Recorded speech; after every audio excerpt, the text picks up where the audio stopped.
Welcome to Patty's Aquatics and welcome to my fish room. So today what I want to do is give you guys a brief fish room update of some of my tanks and really some of the projects I'm doing. But most importantly, I have so many fry in my tanks right now. Fish breeding, some I was expecting, some that I was not. And I have so many little different breeding operations going on right now. I want to give you guys an update on what I'm doing, what's breeding, how I'm going about doing it, and all the good stuff in between. So with that being said, let's hit that open and let's get going.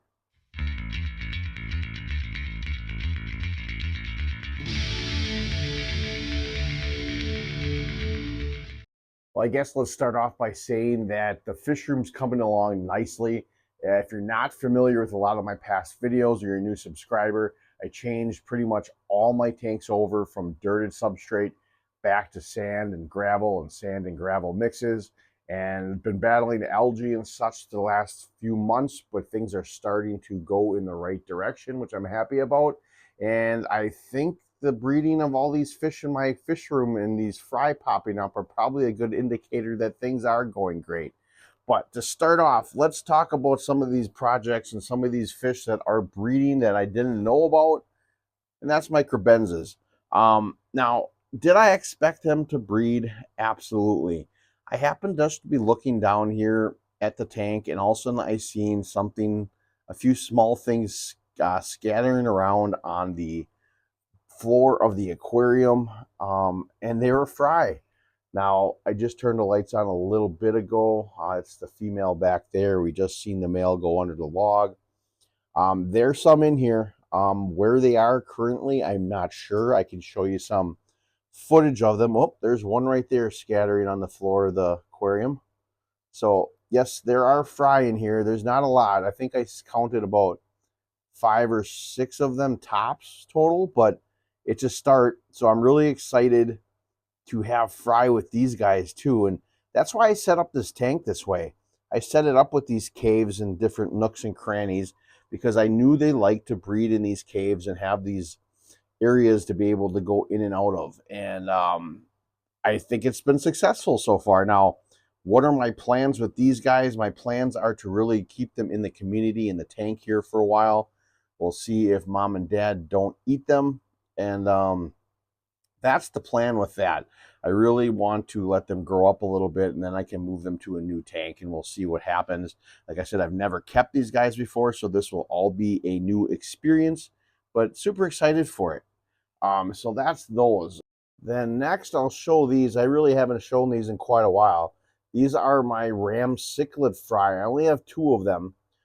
These, if you recall back, I can maybe show some footage if I can get it.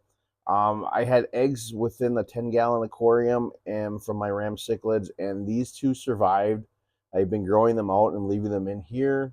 This is a little 5-gallon aquarium, and I feed them a couple times a day and just see what happens with them. It's more of a fun little experiment than it is really a breeding project, but it's cool seeing them grow from egg hatching to get bigger. So that's a cool experiment. The other tank I want to show you while we're on this wall before I get to some of the main ones, this is my CPDs. Now, again, this tank is one where all the crypts melted.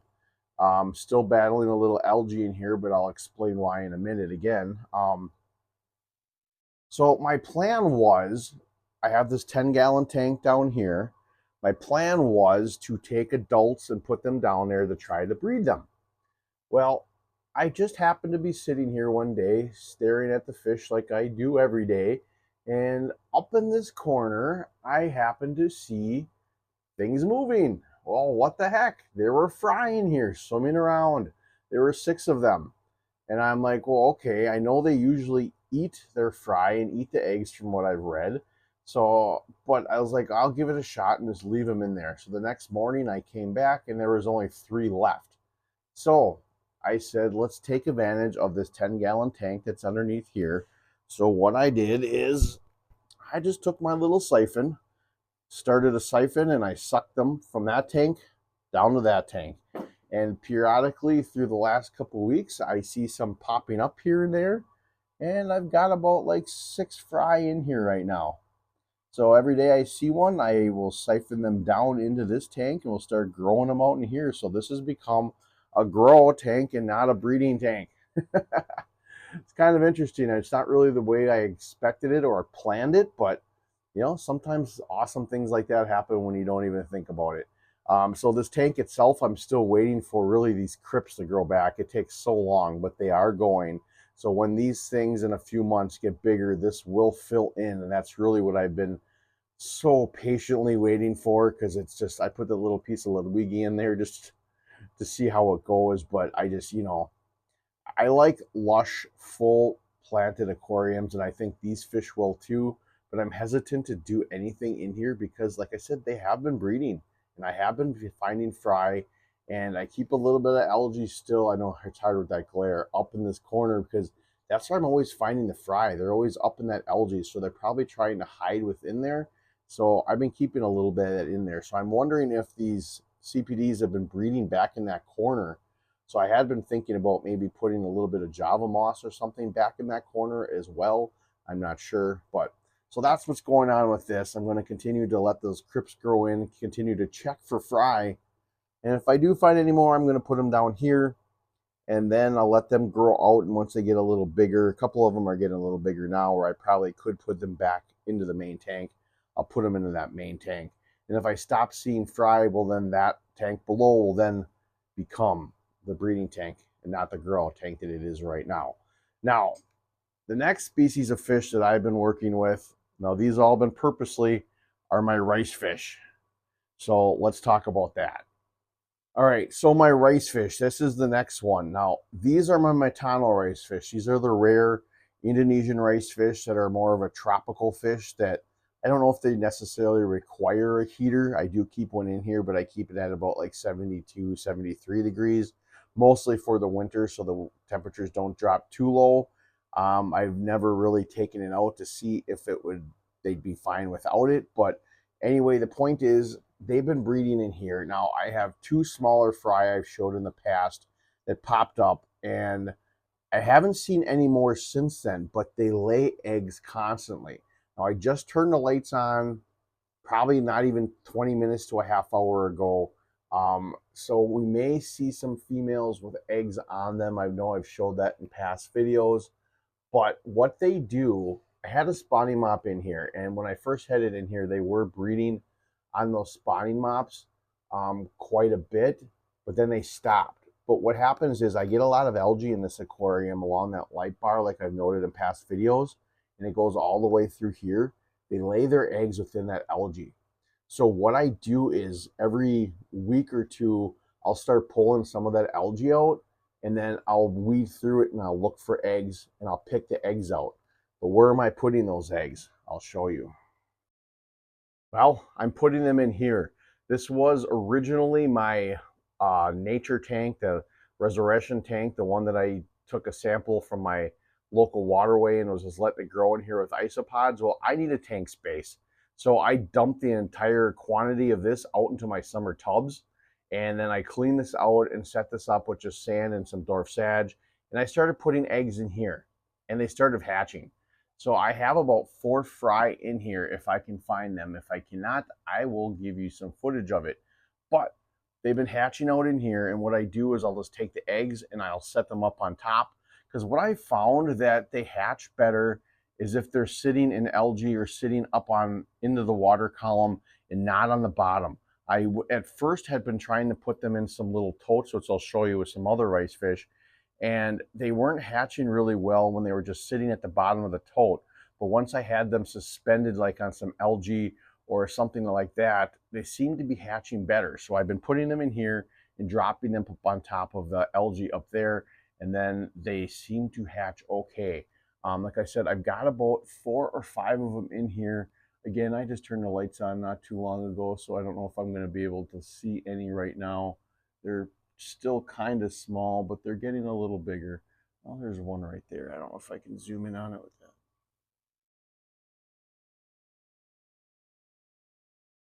Yeah, there he is. There's one little one. There's 2 of them right there, actually. Well, like I said, I've got about 4 or 5 of them in here for right now. And every 2 weeks, I take those algae out of that main tank, and then I start looking for eggs and I throw them in here. Once these guys get a little bigger, well, then I will put them in the main tank and keep doing this process. So what about the other ice fish I'm talking about? Well, the other ice fish I'm talking about are my Madakas. I've got these blue platinum Madakas that I got from Scotty from Raising Fishes. I have a few left in this tank, but the rest are out of my summer tubs, and I'll give you some footage of this while I'm talking. I've got my Madaka, so like I said, these guys out there, I've got a tub with just these guys, and then I also wound up putting some of these in with my big White Cloud tub, just because I like the actual look of these guys at the surface all the time. So I have these guys, and then I also have my King Yama red orange Madakas in another tub. Now, they've been breeding out there. I have spawning mops out there. So what I've been doing is collecting those eggs, and then I'll bring them into the fish room. So where am I putting them once I get them in the fish room? Well, this is my operation. So what I'm doing, let me explain. If I bring fish, the eggs in at first, I will put them in a little container with a small amount of methane blue. I'll put an airline in there, and then I let them sit overnight. And when they're the next day, I'll add them to their container. So I have one for King Yama and one for my platinum blue. I'll throw them in there. I'll do a water change, and then they're good to go. And then I sit and watch, and then I keep adding them. So in here is just an airline and water.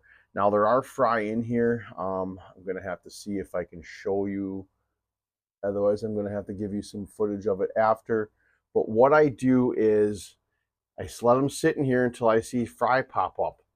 And then when fry pop up, what I do is I take my little vial. I just go in there and suck them up with this. And then where do I go with them after? Well, I'll show you. For my King Yamas, I put them back in their main tank because I have all of them out there in their summer tub. So I throw them in this tank here. And let's see if we can see any of the fry in here. There's probably like 6 in here. Oh, there's one back there in the corner right now. If it doesn't focus. Well, you see it. There's proof. Like I said, there's about 6 of them in here. Now there's one back there too. There's another one back there. So yeah, so they're back there. And then the platinum ones I throw down in this little tote I set up. Again, there's probably like 6 to 10 of them in here right now. But like I said, this operation just started, so there will be plenty more to come here in the next couple months. So that's my process. I will hatch them out, put them in here, and just keep going. So this fills up, and then the other one fills up with the King Yamas. So I'm super excited. So what am I feeding these guys though? That's what I'm really loving too. To start off with these Madakas, when they're really small, I feed them the North Fin fry starter because they are really small. I do absolutely love the Aquarium Co-op's Magic feed, nano feed or small fish feed. I absolutely love this food as well. So once these guys get a little bigger, I start feeding them this. Like the CPDs are on this now. So are the Cabrenzas fry. But once, like I said, once they get a little bigger, I feed that Magic Nano feed. But what I love actually for outside as well for feeding big time is I mix the nano feed from Aquarium Co-op and the community pellet. I put them together in one container, and then I feed my tubs that way because I don't know, it's a good mixture between the two, and I really think that's like a power punch with that food. But I absolutely love that North Fin fry starter too for really the small fish with a small little granule for that. So I think the combination of those foods have really been helping with the high protein levels within them as well. So that really is the breeding projects I got going on. Now, as far as the fish room itself, algae has been getting much better in all these tanks. I've got a new light for this tank a new company sent me. So I'm testing that out. I just got it this week. So we'll see how that one goes. So I may have to tinker around with the intensity a little bit before I tweak that right. I've got that extra Microbenzas I had bought in here because they were getting bullied by that paired off. So we'll see what happens with that. I got a female and a juvenile back there, which I'm not sure what it is yet. If it winds up being two females, so be it. I've got my ram cichlids in here that have been taking a break from breeding apparently the last 2 months. The whole plan for them was I stuck them in here. I was going to let them breed on that pot or whatever, and then I was going to put them back in this tank and let the eggs hatch out in here, but they decided not to breed anymore. So yeah, that's a little bit of a pickle. I assume that it'll happen eventually here again because they were breeding like every 10 days. So that's that. This tank, I don't want to show you too much. That's it. That tank is going to be the subject of the video next week with the Oscar. It's been a year since I set that up, and I really want to get in depth of where it's been from when it started. Did I accomplish my goals of creating a tank, plant a tank for an Oscar to successfully be in? So that's next week's video. This tank, I've got my UV sterilizer in there because I keep battling with green water in this tank, and I have ever since it was a dirted tank. I don't know the reasoning why, so I have it set at 3 hours a day for a while until it really hopefully stays clear forever. I had the same problem with this tank. It would go cloudy all the time too, and it just made no sense. It started when it was a dirted tank, switched it over, kept doing it in this style too, put the UV sterilizer in there, got clear, took it out when cloudy again. So I put it back in there and I ran it 24/7 for about 2 weeks, and it stayed clear now for almost a month. So I'm hoping that's situated. But yeah, otherwise every other tank is doing great. I'm absolutely loving this tank as well with my platies. I don't know, I really like the scape of it, and the algae's all disappearing too, which is awesome in this one. There's really no algae to be found in this tank anymore. This one was all full. My rainbow shiner tank, sorry for the glare. The algae is getting much better in this one as well. You can see this stuff is pretty much just falling off now. So we're getting at that point where all the algae, the tanks are starting to balance. And a lot of this algae is starting to fall off. The Anibius is happy. I've got a second flower coming up. Sorry. And yeah, I'm absolutely loving it. So yeah, I hope you enjoyed this little bit of a fish room update, but mostly my update on my breeding projects. And it's probably one of the most fun things to do within a fish room, and most excitement is when you have your fish breed, whether you intentionally do it or you don't. I just think it's kind of interesting that after I switched all these tanks over from dirted tanks back to standard inert substrates, all of a sudden my fish started breeding like crazy. I know you can breed fish in dirted tanks. I mean, that's a dirted tank. But I don't know. Something tells me when fish are happy, they're going to be breeding, and my fish they're breeding. So something must be making them happy. So anyway, I hope you enjoyed the video. Like I said, next week, stick around because I'm going to be doing an update on that Oscar tank and show you there's been some drastic changes in that tank. Let's just say that. So I hope you enjoyed the video. Like I said, hit that subscribe button if this interests you and you want to see more. And hope to see you again here at Patty's Aquatics.